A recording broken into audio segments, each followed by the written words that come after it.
So, Ant, what is the reason for the black condition in America in 2019? What is the cause? Why are we at where we at? Man, hold up. So I'm going first. All right, man. So I'll tell y'all straight up that I'm an avid believer of the Bible, and I definitely believe that the Bible is very valid and applicable to today. And I believe, as far as the plight and the the circumstances that we see, especially when you look at people um, who are black and of African descent, especially those who are descendants of the transatlantic slave trade. I believe it's a direct response or a direct consequence of the sins of their forefathers or our forefathers. So I believe that we are the people of the Bible, and especially from the tribe of Judah, and the things that our forefathers did to what who we would call Jesus, who we would call Yeshua HaMashiach. The things we've done before that, going against the things that the Most High had called and created us to do, breaking this covenant, which is very serious. That's like breaking a major contract or breaking a marriage contract. We broke the covenant that was with the creator of the universe. You know, he said in Deuteronomy 28 that if we ever do anything like that, that all these things would happen to this people. And I've always asked, why in the world are black people so below, so on the bottom, not just here, but worldwide? It's just a trend that I've always seen that you just cannot dodge, and it's that people who darker you are, it seems like the lower as a whole that you are on the totem pole when it comes to the general consensus of the world economy, socioeconomically, from the health perspective. It seems like, the darker you are, the more diseases, the more issues. I mean, it goes on and on. So, a long story short, just to get to the point, is that I believe that's the reason why is because of the things that we did that's spoken of in the Bible, in the Torah, the prophets, and in the New Testament. So basically, nothing could be done unless black people as a whole repent. So something can definitely be done. Can y'all still hear me? Yeah. Something can definitely be done, but there's nothing in our own power that's going to take this off. It was very clear in the Bible that there was nothing that we can do in our own power. And so, the answer is for us to repent and turn back to the Most High. So to repent, confess our sins and also the sins of our forefathers, and turn back to the Most High, to the Creator, or who people will call God. And you said, do all people have to do that? That's a good question. I don't know. I don't believe all have to do that. I don't believe that all 100% of everyone has to do that. Majority, though. Yeah, I do. Yeah. Okay. Not even a majority. I would say a large amount, man. A large amount.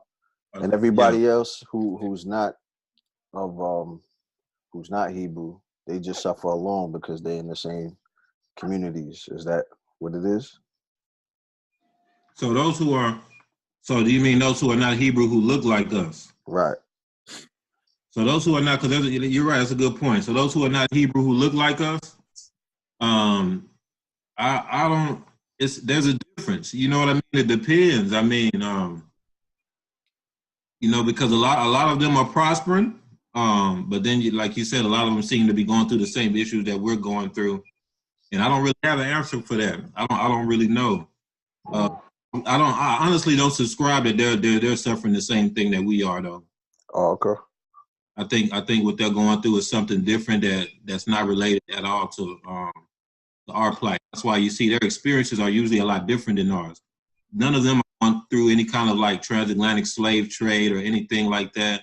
Their plight is different. They may be having like harsh poverty, maybe war torn. It's different. It's bad, but it's different though. So, can you hear me, Ant? Yep. I get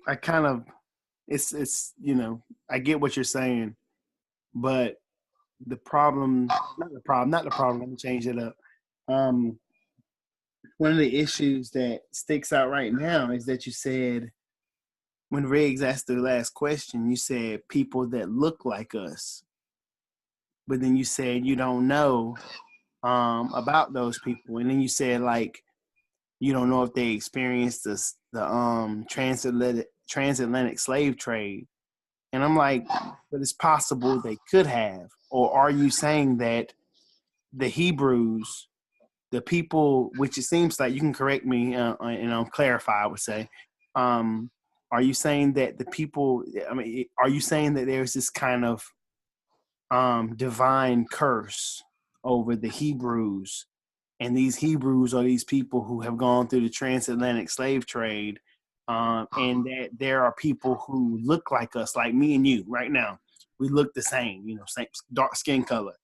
But if I'm not Hebrew, then my descendants, my ancestors didn't go through the transatlantic slave trade, and I'm not under this curse. Like, I think one of the things, and I wish you would talk. I mean, the way you're talking now, like you're it seems like you're wrestling with the difficulty of bringing clarity to your theology and your view politically. And I wish you would talk like this in the chat, because you don't, because you make very like blunt statements like everybody like this. We all like this. And so, but you don't talk like this. And so I knew it would be different with you one-on-one, like live in person, because that's normal people talk versus texting. So like if how would you know, is there any way to know, I guess if I was to pinpoint a question, if me and my family began to prosper, and however you define that, am I under a curse? Am I under a divine judgment by Yahweh as a Hebrew, or am I not a Hebrew because I'm prospering? How do you know that? Like, I'm curious about, like, how do you deal with that? So let me so you touched on a few different things. I'm gonna start off with your first I think point you were implying. So first point. So one thing that's important to understand, man, is that all blacks are not Hebrews. All black people are not Hebrews. We don't believe that. Actually, no Israelite believes that. Even the camps, which I don't subscribe to, will tell you that they believe Mexicans and, Native Americans and all of them are Hebrews. So, I mean, that's not anything that, I noticed that a lot of people assume that we think all blacks are Hebrews. Okay, that's one thing I wanted to make sure to clarify. Another thing is that there's a lot of people of African descent who are not Hebrews, who are not Israelites specifically. However, I'm very clear on the view that anyone who is here from the transatlantic slave trade, who's the descendants of slaves, are Hebrews, are Israelites. I do believe that was a direct specific consequence that was to happen to us for the things that we did. So, you're an Israelite. Go ahead. My thing is, right? So you trying to say not one of those people on those ships could be non-Israelite, but non-Israelites could suffer with us because they're in our communities. Is that what you're saying? Because that's what it sounds like. Like, first of all, how could you be so sure that not one person out of the hundreds could be non-Israelite? That's a good. I'm glad you asked, man, because for one thing, I'm not going to say 100% because no one knows for sure about 100%. But this is what I can say though. DNA proves that we are all the same people, at least from the transatlantic slave trade. That's very important to understand because if we're all the same people, if one person is a Hebrew, then they all are. See what I'm saying? So how would you know that without everybody's DNA though? Right. So just from the DNA though, we don't have to have everybody's DNA. We don't have to have 100% of everybody's DNA, right? But we have thousands, hundreds of thousands of DNA samples from African Americans. We have that. Descendants of the slave trade. What's the commonality? Through African ancestry, you can look it up. You can go through 23andMe, and the commonality is that we are all related through E1B1A. We all have the same haplogroup. So what you will find if we were not all, like for example, for the Jewish people, We have just as many or even more samples from the Jewish people who are in Israel today. They're not all from the same, they don't have all the same haplogroup. You're going to see 3% or 5% is E1B1B. You're going to, which is very closely related to us. I'll tell you, I think I know who that is. But then you'll have some European haplogroups. It's like 10 different lineages that they come from, probably even more than that. They are very mixed people. You don't find that when you are dealing with a people that are all related, that are all from one nationality. And my point is that, for example, if I go to Italy and you do a DNA analysis on the Italians, they're all going to show the same haplogroup. If you go to Germany, the vast majority, 90+% will be about the same. And my point is that that's very, very significant that when you go and you do the samples of the African Americans, that they're all the same. The vast majority, not in the 90s, 90 percentile. So one thing I can say comfortably is that the vast majority, though, are Hebrews. You know what I'm saying? Overwhelming. Would you define? Just from my view of talking to people, and I haven't ran into that many Hebrew Israelites, so I'm kind of asking too for clarification. And I'm trying to not assume in this conversation. I'm trying to not assume what you think versus what many could think, because I don't want to lump you in with every Hebrew Israelite, because some Hebrew Israelites, as you know, probably from what I understand, it's prominent, or a large number, maybe like in the city and up north, Mm-hmm. York is kind of where you would see like the majority maybe. And it can be like some racist kind of like strong tendencies. And I don't want to lump you in with that because you never have come off like that. So I respect you enough as an individual to say believes my aunt believes.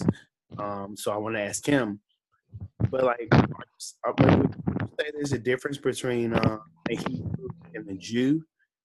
Because from my understanding, Hebrew is kind of the understanding of a Jewish. Hebrew is someone of Hebrew descent is before the law was given. Someone of Israel is after the law.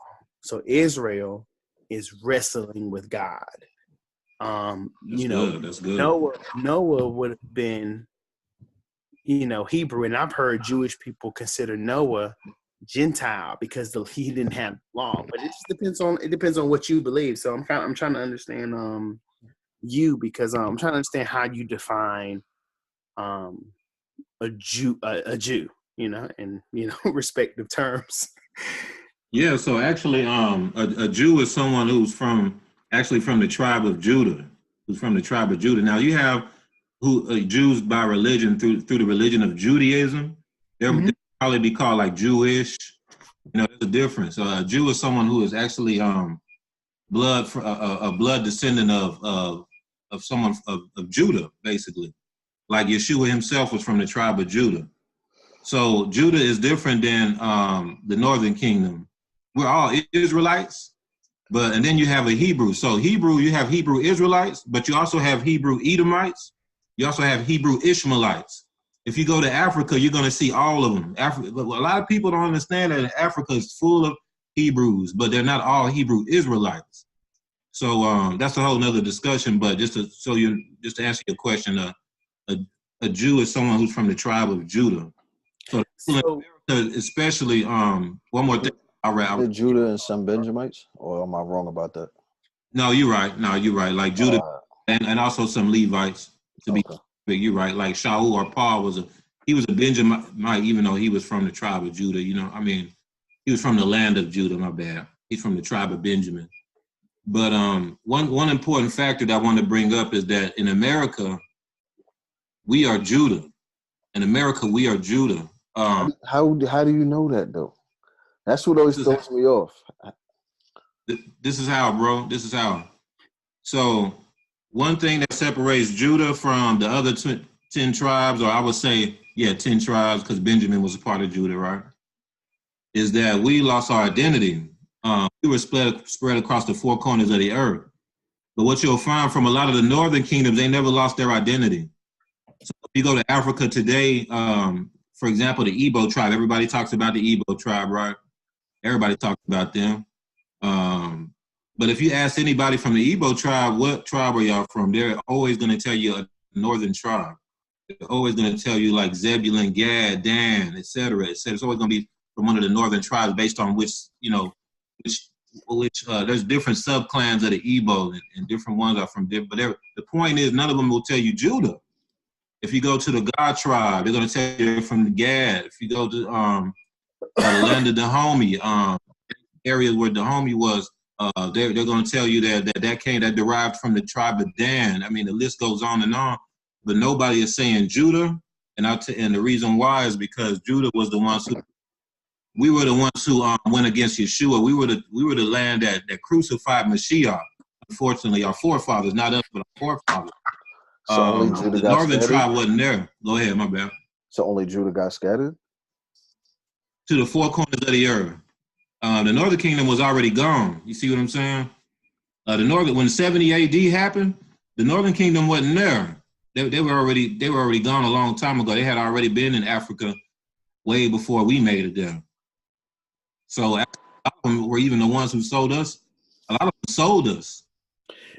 But dealing with from my understanding, many Jews, or I can't say many, but I've heard just from my reading that many Jews would consider when they refer to like Noah, they don't consider him a Jew. They would say like a Hebrew. And some, I have writings to where some would even say like he's a Gentile. And you're like, whoa, why is he a Gentile?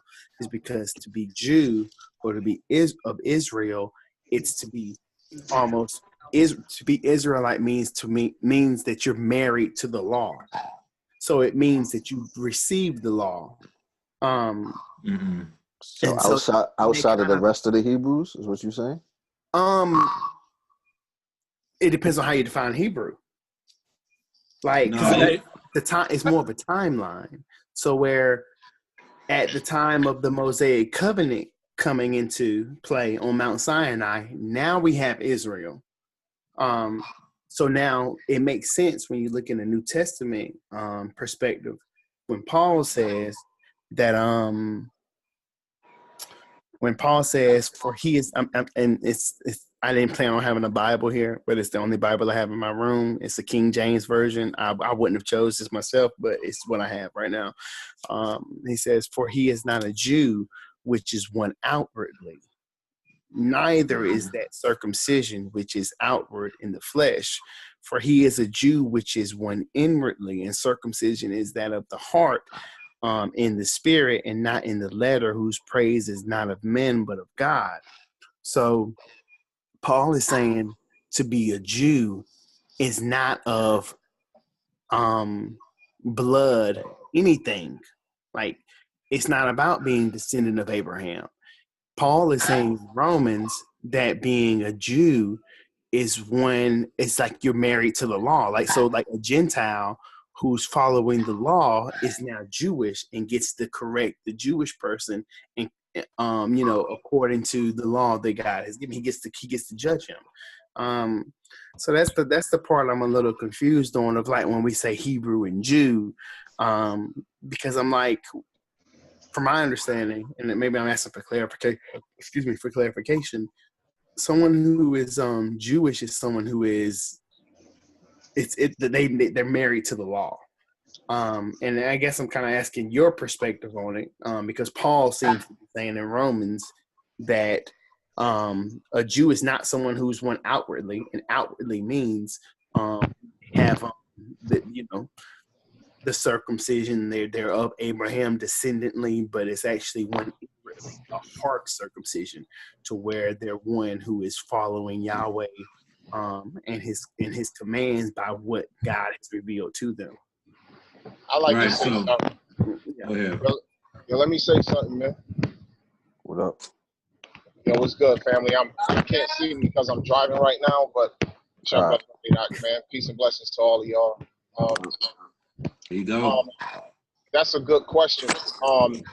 you have two ideas here. And one thing about Paul was out of all of the later apostles, at least the ones that have books named in their honor, kind of, he was the one who would be considered a man learned of letters, and the original 12 wouldn't have been. Yeah. And so most people know that. So with that being said, Paul uses language that is he's using the language of the day that the people are familiar with to make a point, but the phraseology doesn't really, it's like saying, well, an African American is this versus a black man is this versus a Negro is that versus a colored person is this. When you come from that, the post-Babylonian captivity period brings a new religion with terminologies and things that didn't exist pre-exile. So if you notice, when you read the Bible, there is not one book you'll read that refers to Judah or any of the other tribes in Israel as Jew. It is not until you get to the book of Esther, and then from there, when you get into the book of Daniel and Jeremiah's writings, because now you're referring to the stories that are being written down about what happened with the people in the Babylonian captivity and afterward. This is where the term Jew comes from. And now the term Jew by the nations was synonymous with all Israelites. So they didn't even make a distinction of your tribe. For instance, I'll give you an example. When Yeshua was born, when he was circumcised on this 8th day, there was a woman who was over 100 years old named Anna, who was from the tribe of Asher. She was in the land of Israel. Also, you have in the times of Jeremiah, it tells you that once the people heard that the king of Babylon let the poor of Judah and Benjamin stay in the land, all of them didn't go. Only the elite, those who were from the aristocracy of Israel, went into the captivity. So like Daniel, Shadrach, Meshach, Abednego, and their fellows, they were children of the upper class. They were from the educated class. The uneducated class, like Jeremiah and the poor, were left in Jerusalem and in the land of Judea to farm for the Babylonians. They used the land to farm. The Bible tells you that many individuals from the tribes came into the land because they heard that they were allowed to come. So from that time forward, anyone from the tribes of Israel, I don't care if you're from Dan, Asher, Zebulun, Israel would make the difference between themselves. But the world, when they spoke to you, would call you Jew, which is why in the book of Esther, it tells you that when the whole Purim situation fell out, it said all the people not all the people, it says many of the people of the Persian Empire from Ethiopia to India, 127 provinces, became Jews. So basically the word Jew became now synonymous with followers of Torah or worshippers of this God, Yah, and his laws and statutes and this, that, and the third. So there's a difference between that and when Moses goes to, all through Exodus, he constantly tells Pharaoh, the God of the Hebrews said, let my people go. Israel is my firstborn, is that, and the third. So what Dre is pointing out there, what Paul is using the language, in my estimation, to let the people know that a worshipper of God, Jew was basically a word that was saying that a worshipper of God is truly not a man who is caught up in ordinance, but a man who, with ordinance, is really one who serves God with the heart. And God reads that. It's difficult for men to read that, but God reads it. And circumcision is not that of the flesh, but of the heart. But Deuteronomy chapter 10, Moses told the children of Israel in the wilderness under the old covenant, circumcise your hearts and be no longer stiff-necked.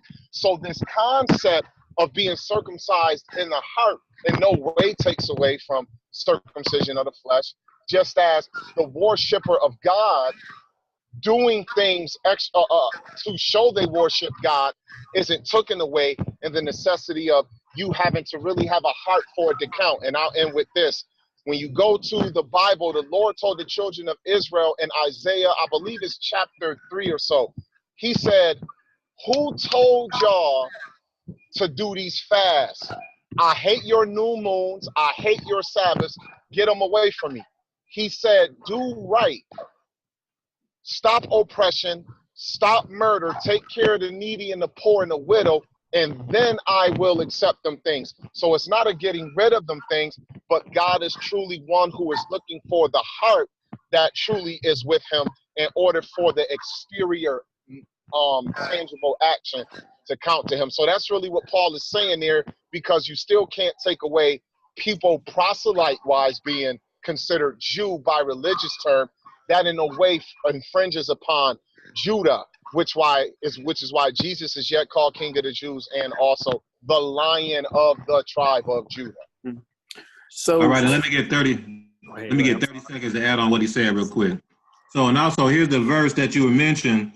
And as you see, I'm gonna just put up on the screen. It says, a person is not a Jew who is one only outwardly, nor is circumcision merely outward and physical. So just to add on what Zaydok just mentioned, is that he's not saying that being a Jew by blood doesn't mean anything. He's not saying that at all. He's just letting you know that blood only is not sufficient. You have to be circumcised of the heart as well in order to be a true child of Abraham. And it's proven for as Zaydok just mentioned, that all the way back in Deuteronomy was not just Deuteronomy, but also through Psalms. You see David talk about that as well, the importance of being circumcised, your heart being circumcised. You have to be you have to be transformed on the inside as well before just showing it outwardly. It has to be both.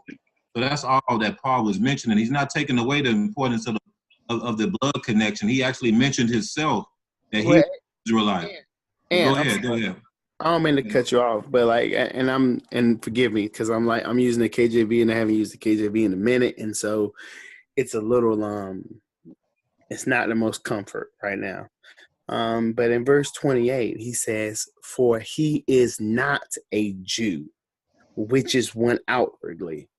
Outwardly, in my opinion, has to be, speaking almost superficially, to where it's only of the flesh in the blood. He is not a Jew, which is one outwardly, neither is that circumcision, which is outward in the flesh. So the flesh is outward.